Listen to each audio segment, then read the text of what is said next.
Hi everyone. My name is Gianna and I am one of your senior officers, and today I will be talking about text analysis and plot structure.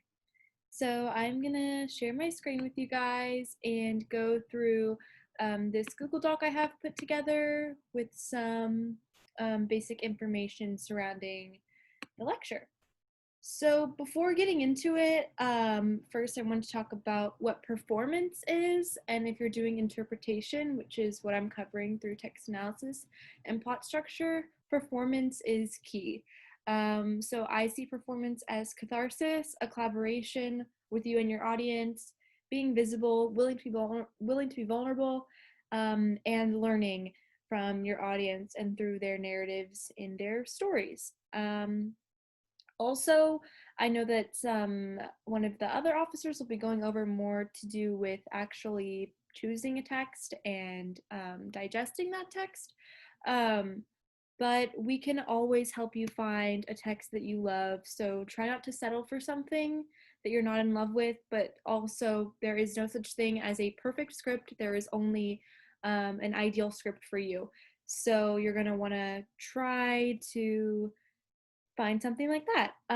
Okay, so first on to text analysis and plot structure. So the basic plot diagram is one that you've probably all seen in a basic English class, except there is a difference with the resolution, also called the denouement, which is a French term. It doesn't have to end in like a happy ending where everything is tied. There can be like cliffhangers or other untangible resolutions, as long as the narrative you string together comes to some form of ending, if that makes sense. So let's say you have a book. The ending to your piece does not have to be the ending of the book. It can be just the ending of the character development that you explored throughout your piece, if that makes sense. And if y'all have any more questions about that, feel free to ask. And so the inciting incident is this piece right here. I just realized I pointed, you can't see that. That's going to be after your teaser, which is the first 2 minutes of your piece, kind of to engage the audience. So around 2 minutes an inciting incident, or anywhere from like 5 to 7 minutes, probably anywhere from like that time to 5 minutes, a rising action. At 7 minutes, some form of climax, and then going down 8 to 9 minutes, some form of falling action, and your resolution and falling action at 10 minutes, because your speech is 10 minutes long. So also this plot structure will be different for different pieces, and for different events. So in dramatic interpretation, it is character based. A character is going through this given structure, and you will see a shift in a character. With humorous interpretation, there's multiple different characters, so you will see more of a shift in the story. Kind of like in a movie, there are several different plots. It's not like an autobiography where it's one plot.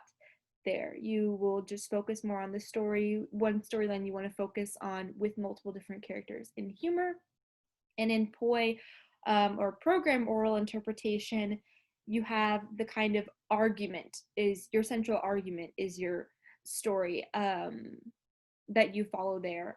For example, my poi topic this year is fetishization of queer women by straight men, and in the media. So that's the argument that I'm consistently arguing throughout all of my characters, but through different narratives. As in DI, it is just one narrative and one cohesive argument that you can make, and have a purpose for doing so. So there is a difference between, oh god, my spelling, between plot and story. So a plot is more, for example here, a man cheats on his wife, and an example of a story is my body is playing a man as a woman. So a plot is kind of what's happening, and a story is what you're going through, that shift in your character, that you can create with your body and everything like that, which we'll learn next in our characterization lecture. So, like I said, there is a um, difference between genres and events going with HI and DI, and with scripts and performances.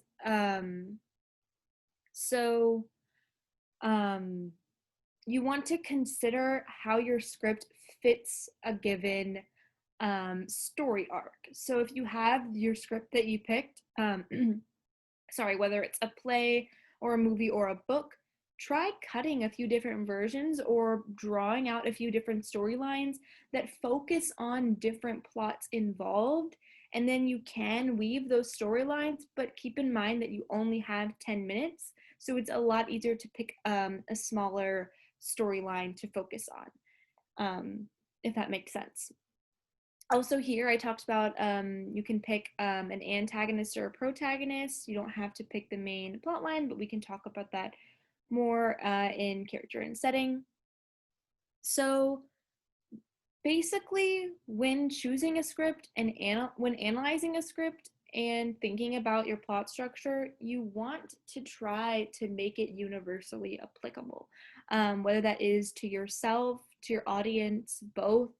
Why are you doing this? What is your sense of urgency to do this piece? Why is this important to you? And why should people listen, right?